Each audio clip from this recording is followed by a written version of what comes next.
శుక్లాంబరధరం విష్ణుం శశివర్ణం చతుర్భుజం ప్రసన్నవదనం ధ్యాయే సర్వవిఘ్నోపశాంతయే. ఓం నమో నమః.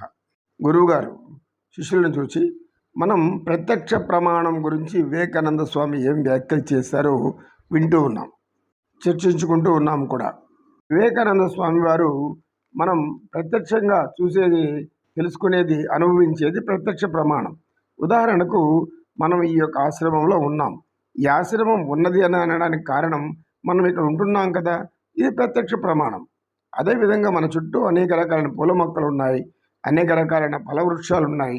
ఏ ఏ చెట్టు ఎటువంటి పూలను ఇస్తాయి, ఏ ఏ చెట్లు ఎటువంటి ఫలాలను ఇస్తాయి, అవి ఎటువంటి రుచిని కలిగి ఉంటాయి, ఇవన్నీ మనం అనుభవిస్తున్నాం.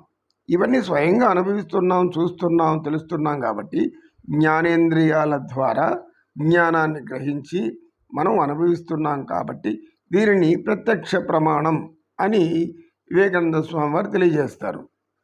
తల్లి గర్భంగా ఉన్నప్పుడు 9 మాసాలు నిండేంత వరకు మనం చూస్తూనే ఉంటాం. 9 మాసాలు నిండాక ప్రసవిస్తుంది. ప్రసవించినప్పుడు చిన్న బిడ్డ, ఆ చిన్న పాపను మనం చూస్తాం. బాల్యం, అది పసిపాపను చూసినప్పుడు ఓహో, పుట్టుక అనేది ఈ విధంగా ఉంటుంది అనేటువంటి జ్ఞానం మనకు కలుగుతుంది. అది స్త్రీ అయినా పురుషుడైనా ఆ జ్ఞానం అప్పుడే గ్రహిస్తారన్నమాట. తర్వాత ఆ పిల్లవాడు, ఆ ఆడబిడ్డ పెరిగి నెమ్మదిగా పెద్దదవుతూ వస్తూ ఉంటారు. ఇది ప్రకృతి సహజంగా ఏర్పడేటువంటి ఒక ప్రమాణం. అంటే తల్లిదండ్రుల కలయిక వలనే సృష్టిలో జీవరాశులు పుడుతున్నాయి.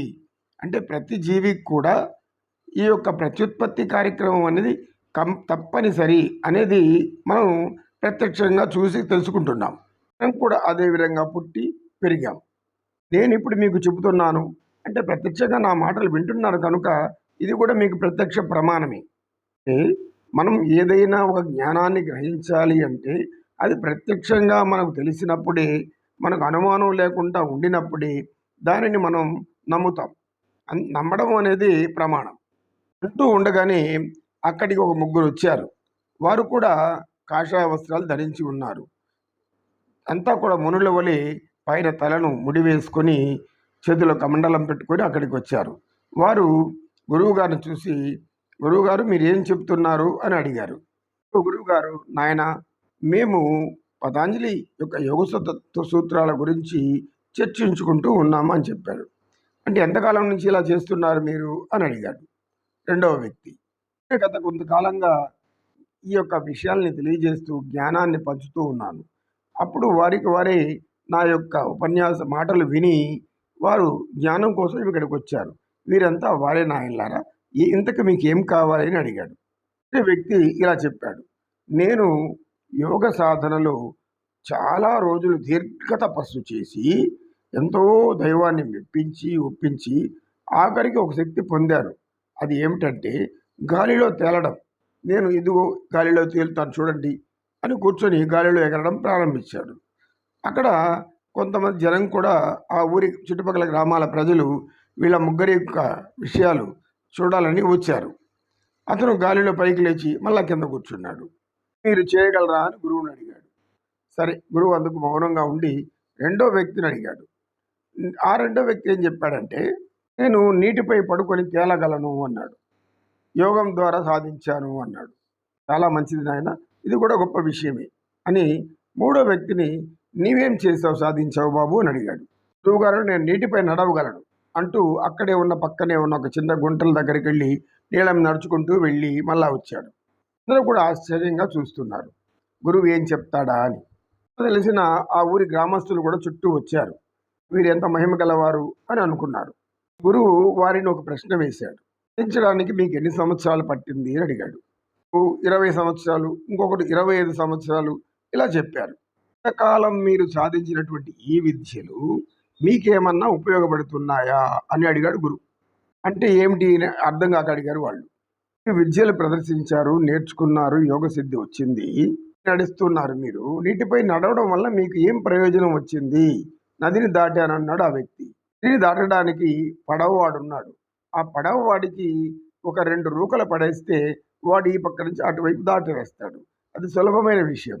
అందుకు నువ్వు 20 ఏళ్ళు కృషి చేసి ఆ నీటి మీద నడవవలసి వచ్చింది. ఇది నీకేమైనా ఉపయోగం ఉందా? పోనీ ప్రజలకి ఏమైనా ఉపయోగం ఉందా? సమాజానికి ఏమైనా ప్రయోజనం ఉందా అని అడిగాడు. అందుకు ఆ యొక్క వ్యక్తి నోరు తెరవలేకపోయాడు. గురువు, దీని వలన పోనీ నీకేమైనా జ్ఞానం వచ్చిందా? నీ జ్ఞానం అందరికీ పంచడానికి ఉపయోగపడుతూ ఉందా?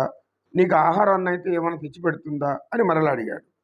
అదేమీ లేదని ఆ వ్యక్తి చెప్పాడు. అలాంటప్పుడు ఇలాంటి విద్యలు దేనికి అని అడిగాడు. అదేవిధంగా మిగతా ఇద్దరికి కూడా సమాధానం చెప్పాడు. మనం జ్ఞానం సాధిస్తే ఆ జ్ఞానాన్ని 10 మందికి, సమాజానికి, లోకానికి ప్రయోజనకారిగా ఉండాలి కానీ, నేనేదో ఒక విద్య నేర్చుకున్నాను, ఇదంతా కూడా ఇంద్రజాలము, మాయేంద్రజాలము, గారడీ విద్య అలాని యోగాన్ని అపహాస్య పాలు చేయకూడదు నాయన. సాధించిన విద్యలు యోగపరమైనది గొప్పవే. ఆ విద్య మీకు ఉపయోగపడాలి. యొక్క ఆహారానికి, జీవన విధానానికి లోటు లేకుండా జీవించే విధంగా విద్య ఉండాలి. అంతేకాక మీరు 10 మందికి ఆ విద్యను పంచేలాగా కూడా ఉండాలి. 10 మందికి చెప్పలేనటువంటి విద్య, 10 మందికి అవసరం లేనటువంటి విద్య, అది ఎందులకు ఏం ప్రయోజనం? ప్రజలను చైతన్యవంతులు చెయ్యాలి, ప్రజలను జ్ఞానవంతులు చెయ్యాలి. అంతేకాని మనం ఇలా మన యొక్క జీవితకాలం అంతా ఈ యొక్క స్థితుల కోసం సాధన చేసి చివరికి ఏం ప్రయోజనం లేనటువంటిది, ఎందుకు పనికినటువంటి విద్య ఎందుకు అవసరం ఏముంది అని అడిగాడు గురువు. గ్రామస్తులు అందరూ కూడా గురువు చక్కటి సమాధానం చెప్పారు.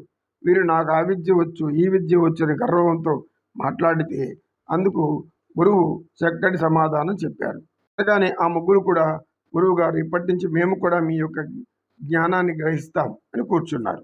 అప్పుడు సత్యనిష్ఠుడు, నాయనలారా, ఇవంతా కూడా ప్రత్యక్ష ప్రమాణాలే. నడవడం, ఒక విద్య నేర్చుకోవడం ప్రత్యక్ష ప్రమాణమే.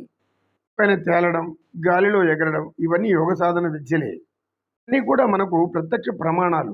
అయితే ప్రత్యక్ష ప్రమాణం మనం ఆచరించేటప్పుడు అది మనకు ఉపయోగపడాలి, సమాజానికి కూడా ఉపయోగపడాలి. కనుక మీరందరూ కూడా విద్య నేర్చుకోండి, జ్ఞానాన్ని పొందండి, ప్రజలలో భక్తిభావాన్ని, జ్ఞానభావాన్ని ప్రేరేపించండి, వారిని చైతన్యవంతులు చేయండి.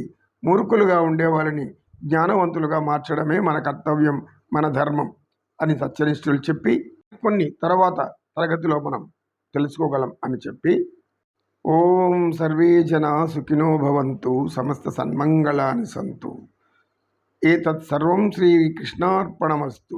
ఓం శాంతి శాంతి శాంతి. ఓం తత్సత్.